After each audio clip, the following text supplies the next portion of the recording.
বাঁশখালী উপজেলার খানখানাবাদ ইউনিয়নে কদম রসুল হাসিয়াপাড়া পয়েন্টে জোয়ারের পানিতে ভেঙে যাওয়া বেড়ি বাঁধ স্বেচ্ছাশ্রমে সংস্কার করেছে এলাকাবাসী।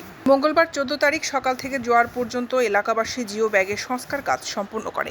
এতে নেতৃত্ব দেন সাবেক ইউপি সদস্য মোহাম্মদ ইসমাইল ও স্থানীয় সমাজকর্মী জিয়াউল হক চৌধুরী ও মোহাম্মদ জাহাঙ্গীর।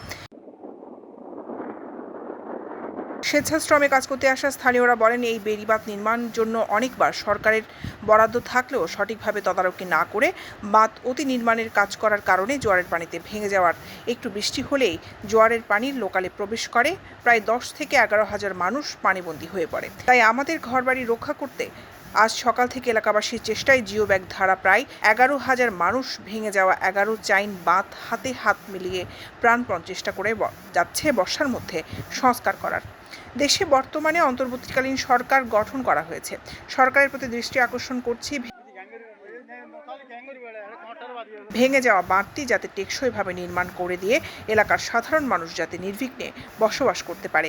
উল্লেখ্য, স্থানীয় জনগণের দীর্ঘদিনের দাবির প্রেক্ষিতে বেড়িবাঁধ নির্মাণ প্রকল্পের 2015 থেকে 17 বাঁধটি জলোচ্ছ্বাস ছাড়াই ভাঙতে শুরু করেছে। তবে প্রকল্পের মেয়াদ বাড়িয়ে 293 কোটি 60 লাখ টাকা ব্যয়ে নির্মাণ কাজ শেষ করে 2022 সালে ঠিকাদার প্রতিষ্ঠান বাঁধটি বুঝিয়ে দেয় পানি উন্নয়ন বোর্ডকে পাওবো। এরই মধ্যে খানখানাবাদ উপকূলের কদম রসুল হাসিয়াপাড়া এলাকায় জোয়ার ভাটার স্রোতে বেড়িবাঁধটি ভেঙে গ্রামের খানখানাবাদ উপকূলের কদম রসুল হাসিয়াপাড়া এলাকায় জোয়ার ভাটার স্রোতে বেড়িবাঁধ ভেঙে গ্রামের ক্ষয়ক্ষতি হয় ঘরবাড়ি সহ 2000 বিঘার মৎস্য ঘের। এই এলাকার পরিবেশ বাঁচার জন্য লবণের পানিতে খুব আগে দিছি, এখন কিন্তু লবণ মুক্ত হবে বলে আমরা এই কাজ করতেছি। কারা দিবে, সরকার দিবে, কারা দিবে সেটার জন্য আমরা অপেক্ষা করতে পারি নাই, কারণ সমুদ্র তো নোনা পানি তার বসে থাকে না। হ্যাঁ, আজকের ছাড়া কালকে যদি এটা বেড়িবাঁধটা আমরা না বাঁধি, পরশুদিন এখানে পানি বেড়ে যাবে। হ্যাঁ, তারপরে আমি বর্তমান চেয়ারম্যান সাহেব জসিমুদ্দিন হায়দের সাথে যোগাযোগ করেছি, সচিবের সাথে যোগাযোগ করেছি এবং ইউনিয়ন মহাদের সাথে যোগাযোগ করেছি।